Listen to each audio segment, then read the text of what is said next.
Hello, everyone. Here we are, back for another episode of the Worth the Fight podcast. I'll be posting the video on YouTube and sharing the audio per usual to both Spotify and Apple. I'll also put the video up on Substack as well, as I'm earnest about growing my impact on Substack. Getting off of social media right now. I'm doing in the middle of a digital declutter, and I think it's been pretty magical in terms of the insights. More to come on that and digital minimalism, and but I'd love to dive in and share what's going on in my world, to share the incredible transformational growth of my clients, to have a psychedelic state of the union. And there's so much on my heart on a personal level. I'm not going to dive into it deeply right here in this episode, but certainly at some point, to share, because I think it'll add significant value. My experience with my dad and my mom and my brother passing on this last year. It's been a lot of grief. It's been a very painful, trying, challenging year, crucible, and got lots on my heart around death and dying and grief. And my earnest aspirations to continue my parents' legacy of kindness and service and romance. And for me right now, that's really all that makes sense, is just, head down and diving into my work and spreading the love, sharing the love, the healing, the soulful healing, the transformational growth, the expanded service impact. That, again, is what makes sense to me right now. And but I'll be sharing more about this in the months and certainly years to come, as I think that this will add value to people. This is part of life, and it's something that I've been beating this drum since the first day that I published Worth the Fight. The degree to which we lean into the darkness, the pain, the adversity, the trauma, is the very same degree to which we can stand and share and love in our light.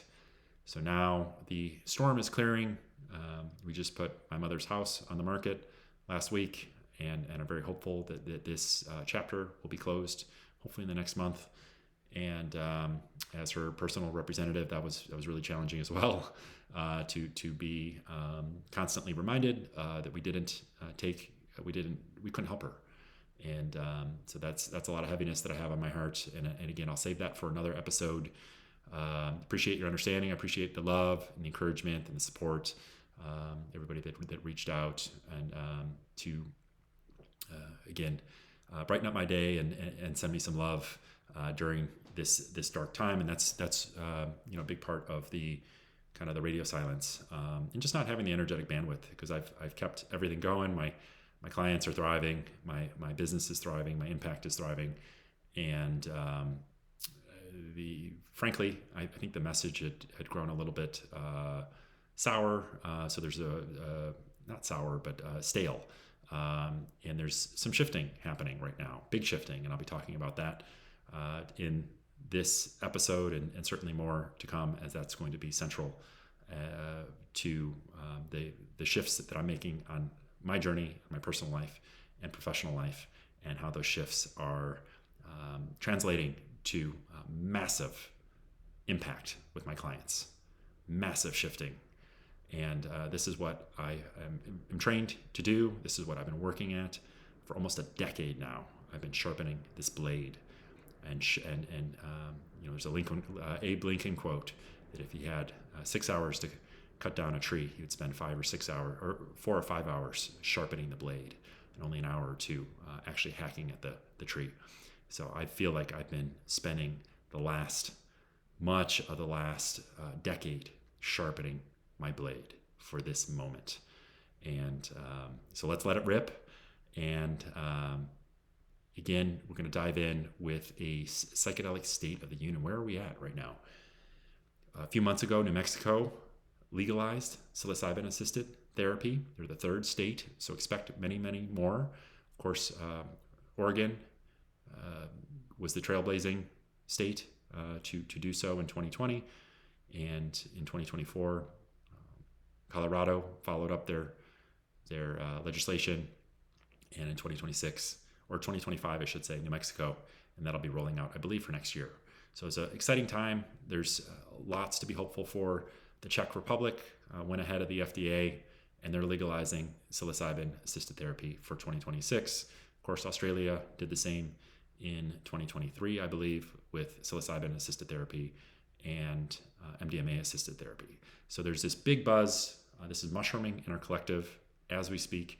It's thought that 8 million Americans tried psilocybin in 2023, and I would presume that that number has gone up to probably 10 million this last year, and maybe more in 2025. It's just a guesstimation, but again, this is mushrooming in our collective right now. It's a very, very exciting time, and there's lots to be hopeful for. Let's rewind back to the 50s and 60s, as we are here right now in the psychedelic renaissance 2.0, and this is shifting, and there's so much changing happening right now in the world to meet our crazy world, our polarized world, our precarious times head on. But these medicines were miracle drugs in the 50s and 60s for addiction and for depression and for an array of other mental health challenges. And in 1970, Richard Nixon, the disgraced president Nixon, he signed into law the Controlled Substances Act, where they classified all of these medicines as highly addictive with no therapeutic value. And they basically shut down the funding and the research for the next 3 to 4 decades, until the Johns Hopkins started researching this again and researching psilocybin in the early 2000s. Of course, Dr. Rick Strassman, who's a former guest on the Worth the Fight podcast, he did so in the 90s. He got a permit from the DEA to work with DMT, and he wrote his book, The DMT, the Spirit Molecule, and many, many others. But in 2025, there's more psychedelic research than ever before, and but this is we're coming back home. This is again something that had already happened in the 50s and 60s. These medicines were highly regarded in good standing until they got out of the laboratory into the counterculture, and or there was a counterculture that was created. They were into the culture, and there wasn't a cultural container strong enough to handle this. And thus the party got shut down. All the research was shut down, and there were dark ages. That just doesn't happen, where there's 3 or 4 decades of, hey, you can't study that, otherwise you'll be jeopardizing, ruining your whole career. So here we are right now. This is resuming to meet our troubled world in divine timing. These are potent medicines that are non-toxic, non-addictive, and have incredibly safety profile. So we're in a very, very exciting time, and people are starting to see through the bullshit incorporated limiting belief scarcity programs. They're done with the pills. They're done with alcohol. They want to feel good in their body. They want to have vitality. They want to have energy, high energy levels, boosted mood, creativity, elevated cognition, creative vision, etc. And that is the promise of psychedelia. But big caveat, I want to temper the expectations here, is that this path requires work. It requires that we work with the medicine, and we give to get by showing up in the day-to-day for a meditation practice, for a journaling practice, moving our body, having a movement practice, connecting to our breath with the Wim Hof method or Huberman's non-sleep deep rest, that we have boundaries with tech, that we are adhering to sleep hygiene. A lot of the rewiring is happening while we're in deep sleep and REM sleep. And, again, we're in a very, very exciting time, and I am exuberant and gleeful to share some recent client transformational shifts as well. And during this tough time, this has forced me to push my edge to a degree that I would have never done without this, family crucible and this challenging time. I've had to double down on my fitness, on my breathing practice, and my meditation practice, and my journaling practice, and everything that I share with my clients, I've had to do that for my survival and for my sanity. So, here I am, 45 years old, absolutely obliterating my fitness goals, and I've never felt better in my life. The dating and romance department has never been better either, and I just couldn't be more excited about the path ahead and to share this love from my heart to yours, wherever you are listening to this or watching this. Got a few case studies that I'd love to share, and the reason why, I've been given a lot of thought to this. You'll never ever hear someone say, at least for the next few years or until we see Rick Doblin's post-prohibition world in 2035, you'll never hear someone say, hey, LSD microdosing helped to double my service impact, or the psilocybin microdosing journey equated to a level of abundance beyond my wildest imagination. And that's what's happening right now with my work. And there's a third case study. Maybe I'll start off with her, Melinda, a 69-year-old woman here who in Miami, who has struggled with migraines since she was 17 years old. She's in remission for the last 6 months with psilocybin and doing the aligned practices, connecting to her breath, moving her body, journaling her thoughts, doing the Wim Hof method, doing the Huberman non-sleep deep rest, slow breathing, and pretty incredible, pretty miraculous. She's worked with the best of the best at University of Miami, pretty regarded neuroscience wing and neurology, I should say. So that is something I'm just sharing to invite possibility. And she's said that when she gets back to the country, she'd be delighted to share a testimonial to invite possibility for other people that suffer with migraines. I've never had a migraine, but I have I have a heavy heart and a lot of compassion for people that do suffer. And I know that that's an unmet need, that psilocybin has been extraordinarily beneficial for her and to help her reclaim her energetic bandwidth. And I think that will equate to her expanding her service impact. And but that wasn't our intention of working together. It was to eliminate that and to get her into remission where she can feel good in her body and enjoy the time that she has left here in the next few chapters of her life and the next many more decades, hopefully. My other client, Tony, he's a realtor in the Northeast. We are tracking a doubling of his real estate commissions. He did $17 million in 2024, and right now we are at $27 million, tracking $40 million, so a more than double of his impact and commissions, and because he believes that he's worthy of playing at that level. And it's a mindset shift, and the degree to which we can utilize these medicines to mend past hurts and to be healthy normals and to find more coping skills to treat depression and PTSD and anxiety and addiction, I believe is the very same degree that we can also utilize the boosted plasticity. Again, neuroplasticity is our brain and our nervous system's ability to change to internal and external conditions. We can utilize that plasticity to rewire our scarcity programs in favor of abundant prosperity. There's a big opportunity for that. And our plan is to 10x in 3 years. And that's $170 million to his real estate brokerage in 3 years. We'll double it this year, $40 million. Next year, we'll have a target to be closer to $80 million, and then the subsequent year, we're going to be shooting for $170. So this is how powerful the LSD can be. And I had another client, let's call him Jerry, who, he wrote a check.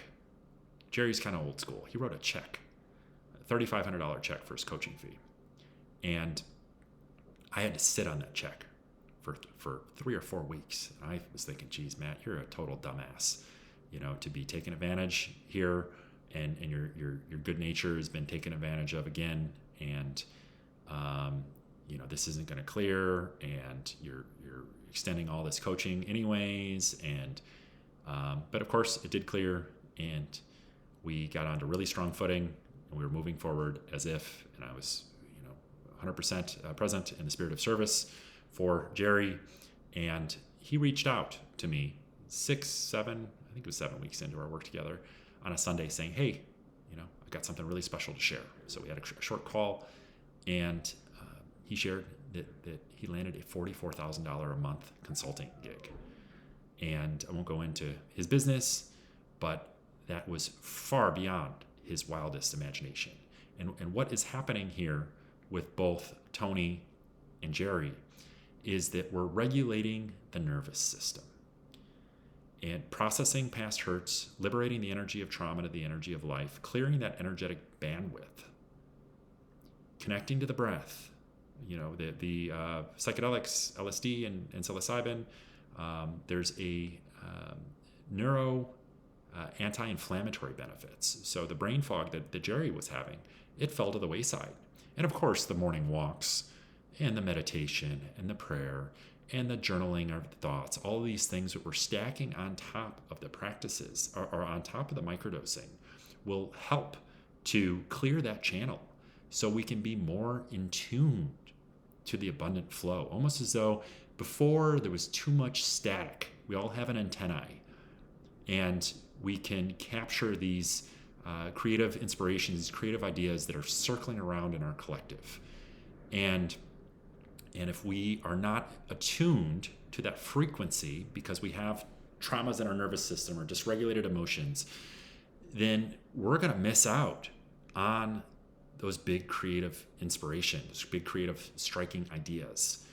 And also, and I want to maybe get away from this whimsical idea that we can magically just have something, an idea in our mind, and that we'll have, we'll take psychedelics and we'll have a virtuosity. That just doesn't work that way. Both of these professionals were very high achieving professionals that have been at their craft for decades, 2 to 3 decades, and they just needed an opportunity to organize the blessings that they already had. There was already a level of mastery.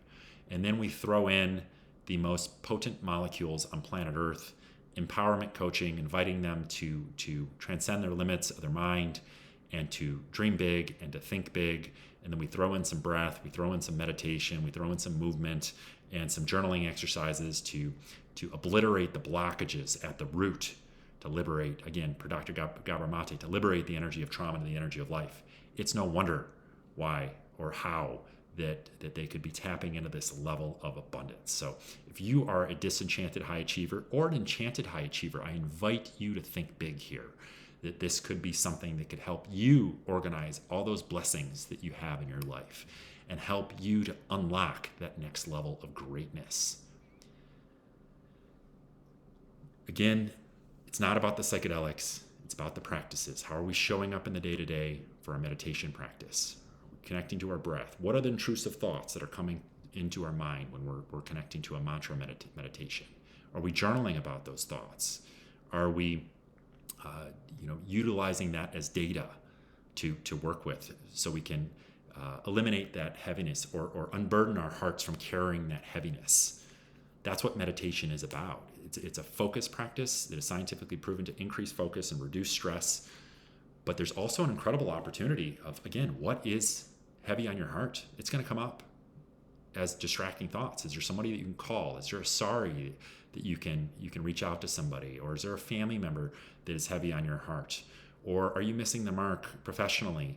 Are you doing work? The 80-20 principle is a really big part of this shift and transformation. Are you stuck in the 80% and while you're not adhering or giving your attention to your 20% genius, where all the magic and where you're moving the needle, or the big payoff items are happening? These insights will come up. Are we missing the mark in our relationships? Can we show up better for our partner? Can we show up better for our children? All these ideas and notions will come to us while we're meditating. If we take time to journal our thoughts afterwards, there's an incredible leverage point to capture that and to capture that as data and to make the adjustments, to error correct. So again, I'm inviting that possibility. The same holds true for breath work. It's an active form of meditation that, of course, is more active. The Wim Hof method is more activated energy, leaning forward. I practice Wim Hof 20 to 30 minutes every day upon waking. Share that with all of my clients. I would say 2/3 of them really gravitate and resonate towards that. I share the Huberman's NSDR. It's a way to, it's a longer exhales. It's quiescent breathing that helps to downregulate our nervous system.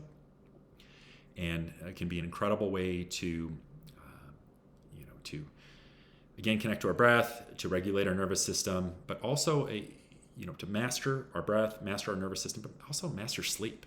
And this is a practice that we can do these long exhales before bed, and it's going to send a signal to our nervous system that we're safe. And from an evolutionary standpoint, it signals that the perimeter is covered, and our caveman brothers and sisters, or hunter-gatherer brothers and sisters, have the perimeter covered.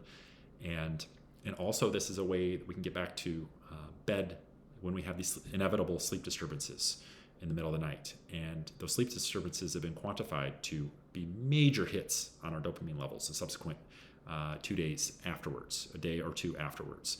So it's the sleep disturbances are no joke. And so if we can mitigate that by doing a little conscious slow breathing when we wake up, oh, I'm awake, I know what to do here. Breathe slowly, 4 seconds in, hold for 1 or 2 seconds at the top, 7 to 8 second exhale. Simple as that. Easy peasy. That's the NSDR style of breath that I do and I share with my clients.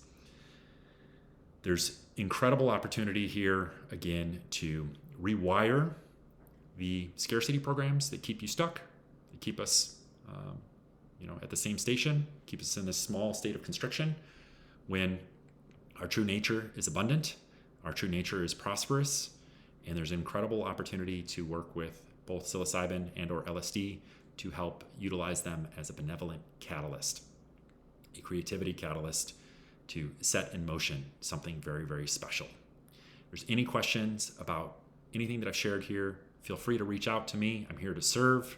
If you are that disenchanted high achiever that knows that they have another level to unlock, or enchanted high achiever, I'm inviting professionals that you don't have to be in pain, or we don't have to be in crisis mode to come to this path.